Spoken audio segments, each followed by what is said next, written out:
अभी ऑस्ट्रेलिया का अगर हम नवंबर इनटेक की बात करें, तो नवंबर इनटेक के वीज़ा तो आने शुरू हुए हैं। आपने एक ऑटो ग्रांट वीज़ा भी हमको दिखाया था कि कैसे जी। कुछ ही देर में ऑटो ग्रांट वीज़ा रिसीव हुआ। अब नवंबर इनटेक के लिए आपकी नज़र में डेडलाइन क्या है? स्टडीज़ केयर के लिए डेडलाइन क्या है नवंबर इनटेक अप्लाई करने की? सर हम नवंबर इनटेक में अगर हम एप्लीकेशन की मैं बात करूँ तो ऑस्ट्रेलिया में no no doubt there are some university, there are few universities जो ऑफर लेटर आपको 3 से 4 दिन में भी दे देंगे। तो सबसे पहले तो offer letter is not an issue in Australia.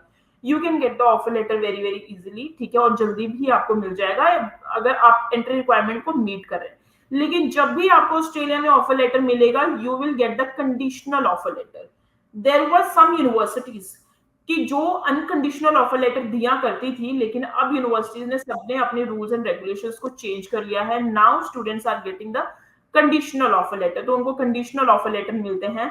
So process ये रहता है कि जब भी आप ऑस्ट्रेलिया अप्लाई करते हैं, फर्स्टली आप अपनी एप्लीकेशन अप्लाई करते हैं, विद इन मैक्सिमम हम 1 वीक मान के चलते हैं। Within 1 week you will get the offer letter, that will be the conditional offer letter. अब उसमें जो कंडीशन होंगी वो क्या क्या होंगी, आपको फंडिंग दिखानी पड़ेगी, आपको इनकम दिखाने पड़ेंगे, और मे बी आपका इंटरव्यू हो सकता है। तो ये 3 कंडीशन होती है मेजरली।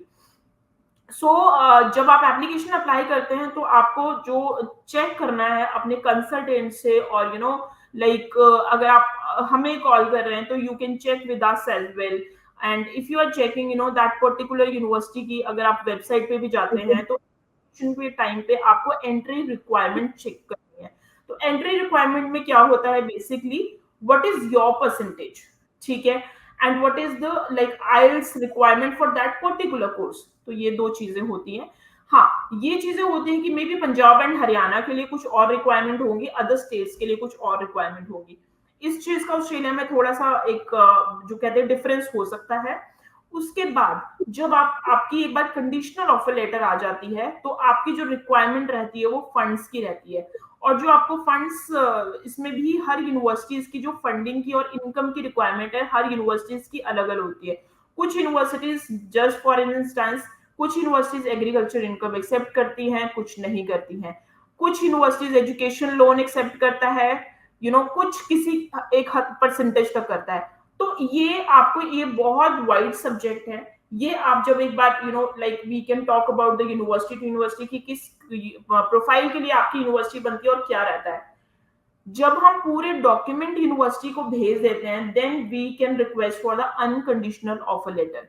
जब आपका अनकंडीशनल ऑफर लेटर आता है तो आपको अपने यूनिवर्सिटी की ट्यूशन फीस पे करनी होती है। जो ट्यूशन फीस होती है, कुछ यूनिवर्सिटीज आपको कहती हैं 6 महीने की ट्यूशन फीस करो, वहीं पे कुछ यूनिवर्सिटीज आपको कहेंगी कि यू नीड टू पे for the 1 year tuition fees. अब यहाँ पे सबसे इंपॉर्टेंट चीज आती है, ऑस्ट्रेलिया इज स्कॉलरशिप के लिए ऑस्ट्रेलिया में बहुत अच्छी ऑप्शंस है स्टूडेंट्स के पास। तो अगर आपकी परसेंटेज बहुत अच्छी है, आपके आईएलटीएस बहुत अच्छे हैं, देयर आर फ्यू यूनिवर्सिटीज जो कि 25 to 30% ऑफ स्टूडेंट्स को स्कॉलरशिप देती हैं। तो again very good thing for those who are looking for the scholarship. ये आपका एक ये प्रोसेस रहता है। इट्स जस्ट दैट आपकी फंडिंग एंड इनकम आपकी बिल्कुल क्लियर होनी चाहिए। For that we can advise you कि आपकी क्या रिक्वायरमेंट है आपकी प्रोफाइल के हिसाब से। बिल्कुल ठीक है। ऑस्ट्रेलिया पे भी एक बार फिर बड़ा अच्छा अपडेट हमारे साथ आपने शेयर किया। Thank you so much. Thank you so much. Thank you. Thank you.